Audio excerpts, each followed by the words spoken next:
Hey guys, BoHD here, and the LG G3 has something pretty unique going on the back, and that is the laser autofocus sensor that accompanies the 13 megapixel optical image stabilized camera sensor.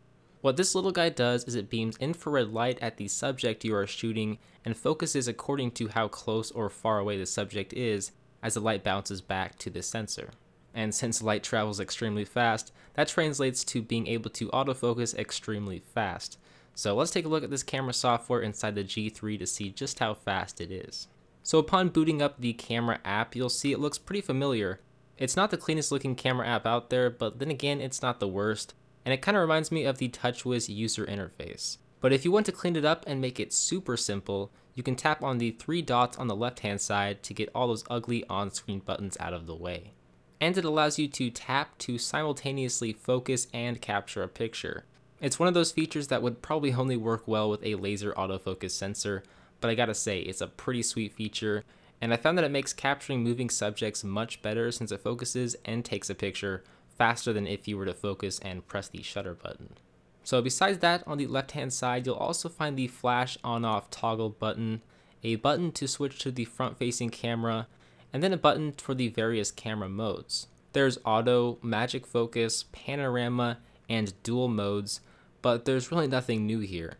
Magic focus is kind of like the HTC One M8's U-focus mode that lets you refocus a shot after it's been taken. It's not as quick as the M8 since the M8 has 2 camera sensors, but I would say it definitely works better than the Samsung approach, since Samsung phones make you take a picture, then move slightly to the left or right, and take another picture, and then it tries to stitch the two together.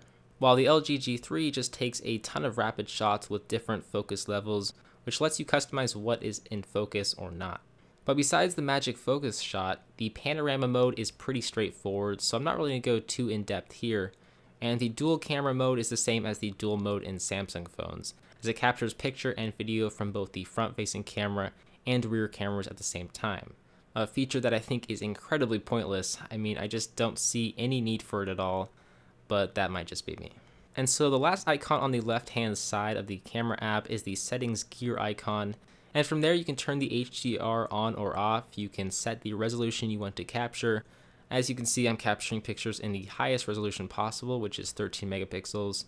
You can also turn on voice shutter that allows you to capture a picture by saying a variety of words, such as cheese or smile. And then finally, there's a timer and then a button to turn the grid on or off. And so that is essentially what makes up the camera app on the LG G3. So without further ado, let's actually take a look at some sample footage because this camera takes awesome photos. So unfortunately where I live has been mostly overcast and rainy, which isn't the best scenario for truly showing off what a camera can do. But with that said, the quality is still fantastic. Everything is very crisp and vivid, even without there being a whole lot of sunshine to really warm up the picture. Video quality is also great. The G3 can shoot both 4K and 1080p resolutions, and it also records a super slow motion 120 FPS at 720p, which looks pretty freaking awesome. But since this video is natively edited and exported in 1080p, I'm going to go ahead and upload some 4K sample footage directly to YouTube from the G3 in the coming days so that you can get a taste of what the quality truly looks like in a 4K resolution.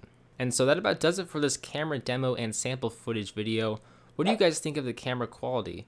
I'm going to be sure to go over it more in my full review, but I want to know what your thoughts are on this camera, so let me know what they are by leaving me a comment right down below. And if you guys are new to my channel, don't forget to click that subscribe button right down below so that you can stay up to date with all of my latest tech videos.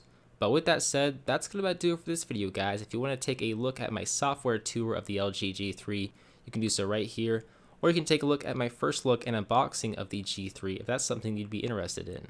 But as always guys, I'm BoHD from How To and More. Thanks for watching.